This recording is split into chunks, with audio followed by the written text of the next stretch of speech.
Hello everyone, I'm Duke James. This is Hungary 3.0. We're gonna fight a coalition war. After we do this. Yeah, so a bunch of HRE guys, and Bryansk, and Sweden, Teutonic Order, Poland. Poland still exists? Muscovy, you disappoint me. They're one province. You can easily take them out.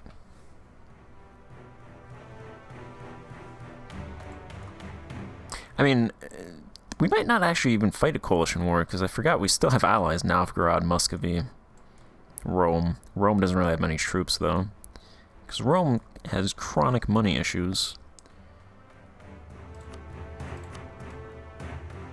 Oh, and also the world beater Danzig up there with their 2,000 troops.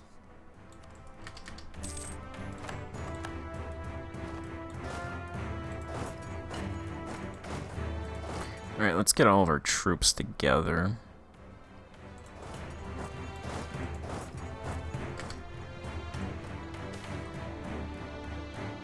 We looted 10,000 ducats worth of wealth, 2,500 of which went directly into our treasury. France has announced us a rival.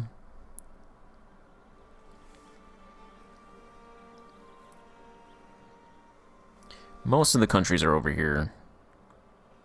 Or they'd have to go through over here, like Denmark. There's the Teutonic Order, Poland, Lithuania down here. I'm allied with Georgia, so Georgia should take out Lithuania. Either one of these countries should take out Poland over there. I think I have a truce with the Teutonic Order for 9 more years, so if it happens before then, they can't join the coalition.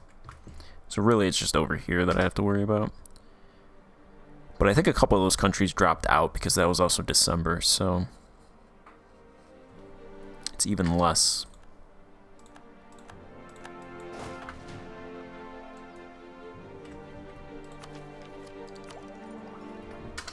And I can take Tech 31. Also, I have a truce with Bohemia and Brandenburg and all of their other allies as well for a long time. Yeah, so they're not. There's no way they're gonna fight me. It's really just tiny little countries. Potentially ally another country. None of these guys really stand out to me as being worthy allies. I have military access through Gorizia, so I have an extra slot.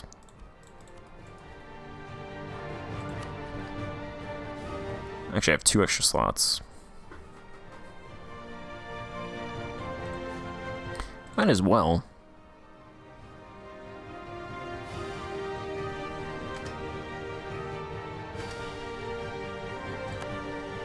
Let's see, which one are you guys? Siunia? No. Salazzo, Trent, Kurdistan. Those guys are kind of far away. These guys are kind of small, though.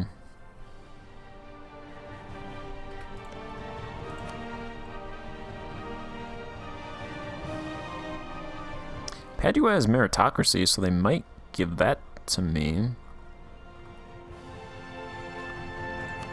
I think Padua probably has... Padua has 4,000 troops. Sure, I'll ally Padua. Padua. For now, at least.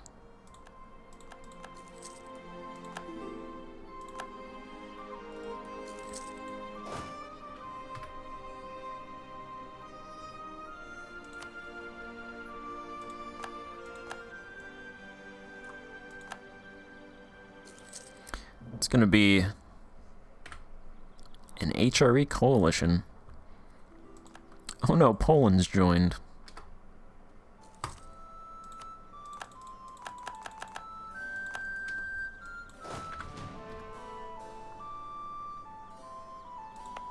I'm so worried now that Poland has joined.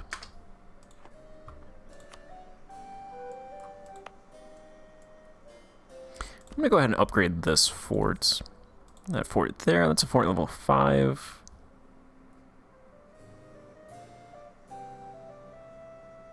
Okay, yeah, I didn't see that because that's not a core.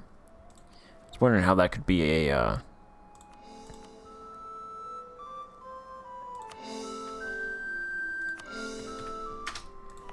well, that could be a fort level 5 if there was no fort there, but it's over here.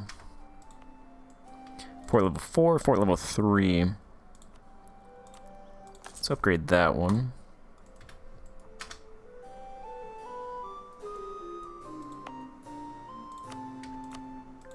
And I'll upgrade my capital fort as well.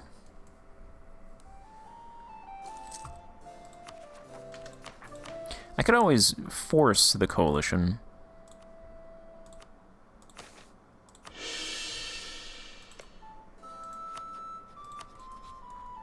I could force the coalition to fight me by attacking Austria. If I wanted to head this off before they get too big. I don't think these are, Actually, you know what? Yeah, let's do that. I'll call in Rome. Nobody else would join. Distant war. Distant war. You cowards.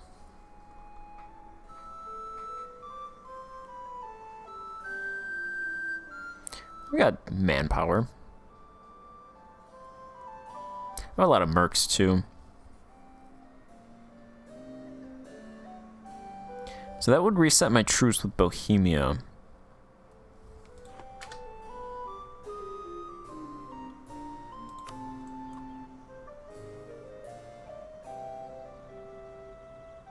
There's a lot of guys here that could potentially join.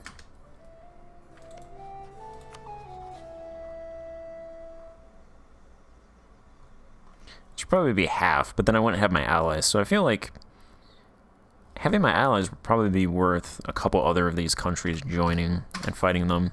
So I'll probably just hold off them.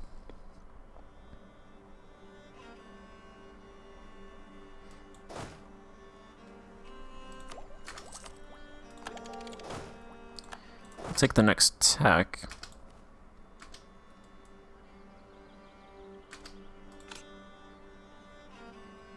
Which gives me access to new troops. These are all the same.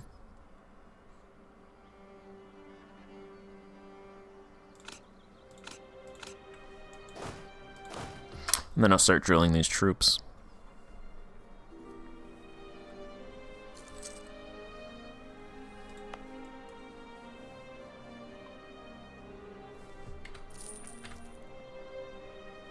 My people have no freedom. I don't know if that's decreasing. There's some freedom in countries that I conquered, but the provinces that I've owned since the start have no freedom.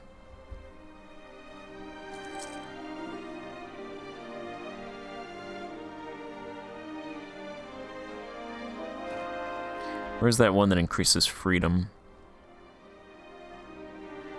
Free the peasantry. So I just need 30 bureaucratic influence and 250 admin, which I don't really have much of that at all. And I still have to core.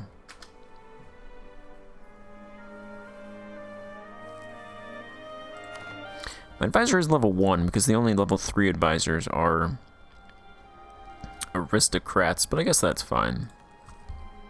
I need those extra 2 monarch points.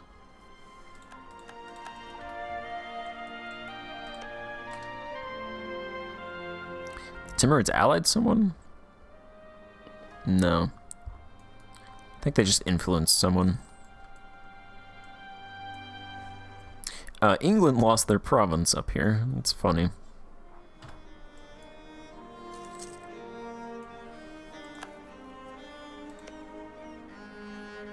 I'm surprised Ming isn't attacking these guys, because every time I would colonize these provinces, they would be attacked by Ming. They don't seem to want those provinces, no. They want this province from England. Which is interesting, because that's the shittiest of the 3 provinces over there.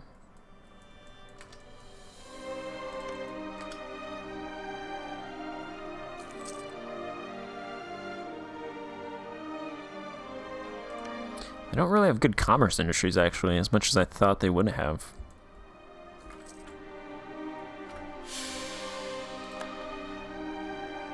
Interesting.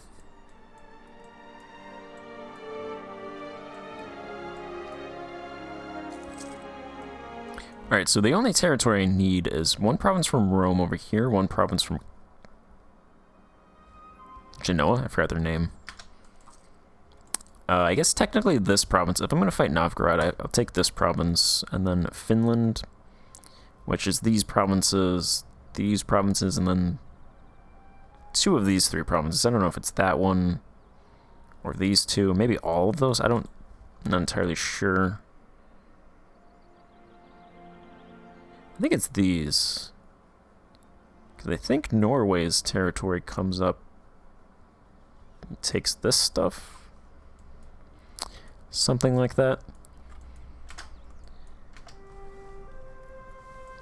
This stuff is done. This is done. This is all done. And then these 2, 4, 6 provinces over here, which is definitely going to get me into a coalition war eventually.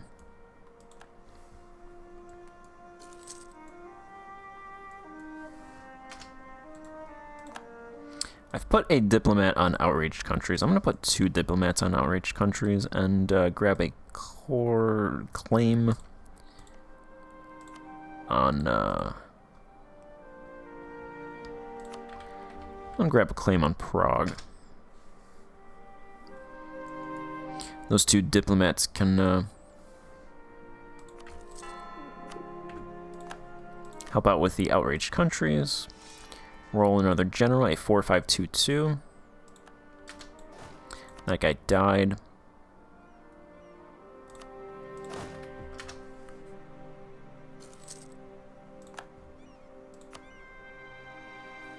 The aristocrats have taken over.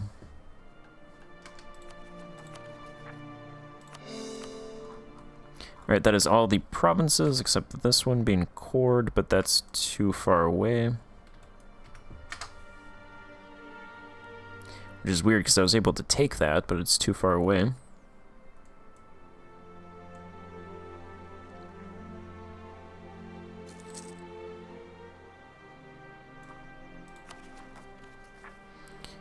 Okay, we're losing 100 ducats a month.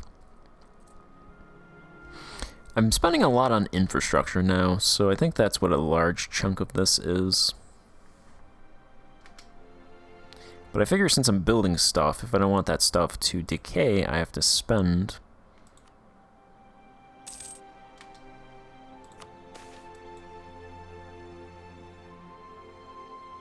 Property income's negative 117. If I wanted to, I could tax the peasants, probably make up a chunk of this. Because it seems like I'm poor because I'm losing 100 ducats, but that's overinvestment, 1, and 2. I'm not taxing the peasants really at all. I'm taxing the peasants' fees, which I'm pretty sure I can't get rid of that. So that's like base, 100% base tax that you can't get rid of. Same with the residents. And I'm pretty sure obligations for the nobles, burghers, and clergy are base as well. Same with fees for nobles and burghers.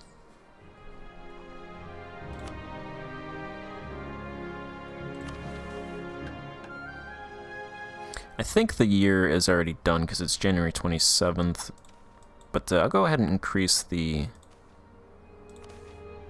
admin tax to, let's do 10.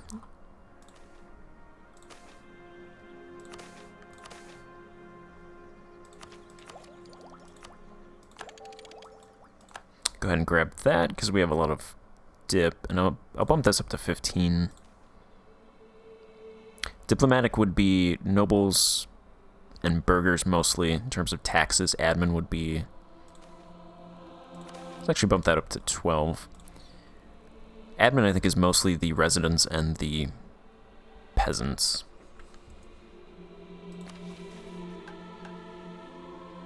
But I don't tax the peasants because I want them to get enough money to buy stuff and grow.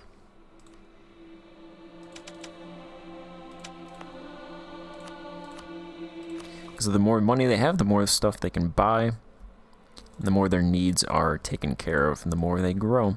Because we're now getting 47,000 peasant growth every year. Close to 50,000 peasants are being born every year. And fighting age men actually hasn't increased that much, probably because we're fighting so much. They're dying. But the size of the country is now above 13 million peasants. Close to 2.2 million residents. So those are growing as well. Some of that is provinces we conquered, but like these provinces, if they're not cored and stated and cored again, then they don't show up in this. Yeah, now the peasants, they're actually spending less, but they make more.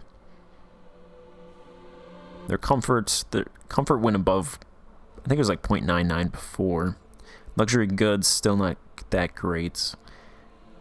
I think the only way I could increase luxury goods is by going to China and getting them myself. Residents are good.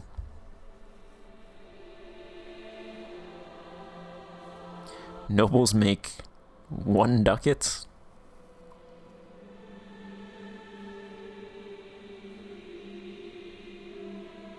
Burghers are really good. Their life is 2.6, comfort 1.5, luxury 1.11. That's because the burghers are buying all the luxury stuff.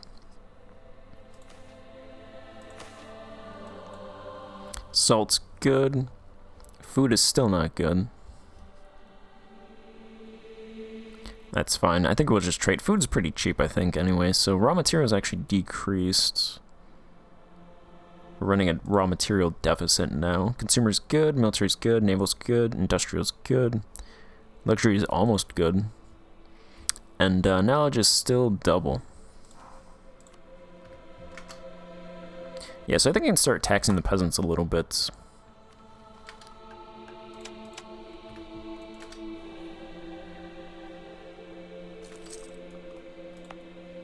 I think these provinces, the Ukrainian provinces, still aren't profitable in terms of farmlands. No, like that province is negative. Oh, excuse me, negative 66 ducats, negative 35 ducats. I'm waiting for these provinces to start producing food. Irrigation is increasing, so once that is built in those two provinces, it should hopefully increase the, well, if it does what it says, it'll increase crop and fiber productivity by 10%. So we'll get some more food from those provinces.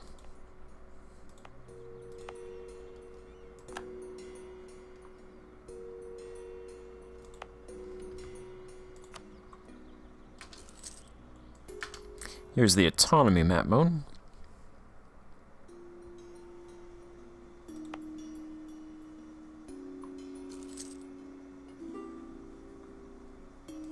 I did reduce nobles' loyalty, so I think that increases autonomy. Let's go ahead and give that to them.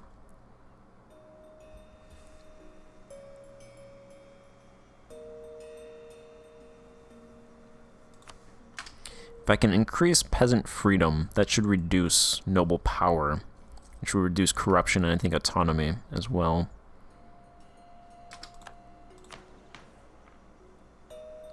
In theory, at least. Let's go ahead and donate to the clergy.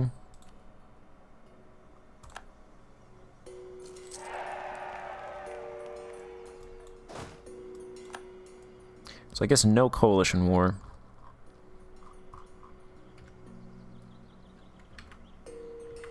They don't want to fight. We are discovering more of the world, though. Maybe we'll find out where globalized trade is. Oh, hey, global trade. Okay. Global trade is now spreading in Europe.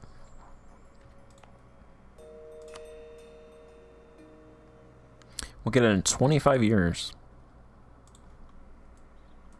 Nobody's embraced it yet, but it is in England, so it must have been one of their provinces.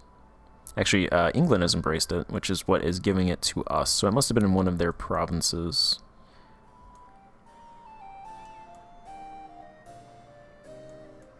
It's also in Portuguese Colombia. Wait, no, it's not.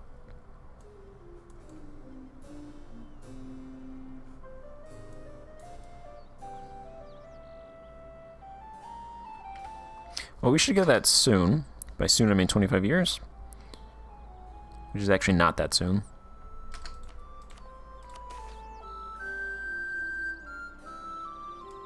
Okay, property income is positive. Yeah, 444 ducats is lost to corruption. 329 ducats lost to wages. I imagine because we revoked that thing from the nobles, that wages is going to increase because we need more bureaucrats now. So that probably also reduced income. But that should reduce autonomy, which should help increase income because we should be able to tax more for less mana. And once I improve the nobles' loyalty, should reduce corruption. Over time, property should increase again.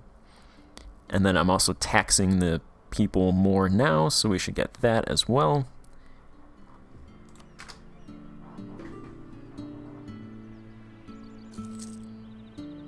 Our corruption in general, in terms of countrywide corruption, is actually decreasing by 0.64 every year. The nobles still have ambitious court, which gives them 0.5. I think that would be, if I revoke the first one, that would reduce that to 0.25, and then revoke it again, that would get rid of that entirely. Our ruler is a martial educator, so that's yearly amortization and decay, general costs, and admiral costs. That's actually pretty good. Our naval force limit's actually 13, so we're kind of close to 20. I think we get a flagship eventually. Fortunately, we have the Russia problem of 3 seas. Technically 2, I guess, because these are easily gotten to.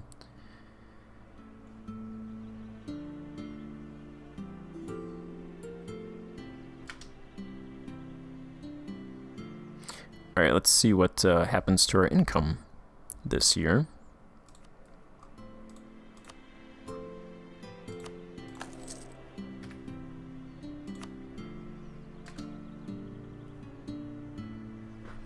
Go ahead and grab that guy.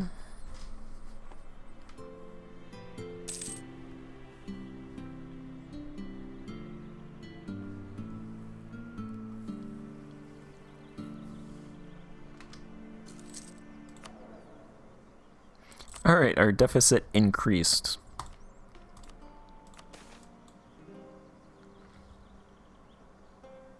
Alright, looks like our property income decreased.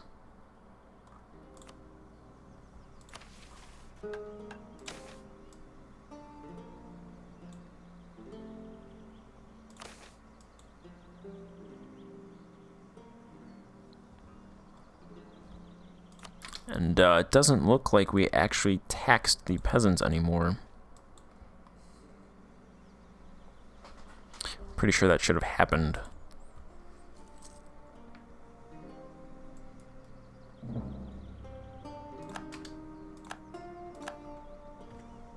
Alright, Danzig doesn't want to transfer his trade power anymore. They're in a personal union.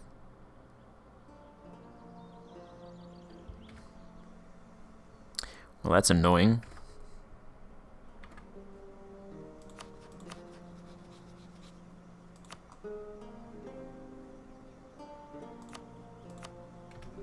I will support their independence.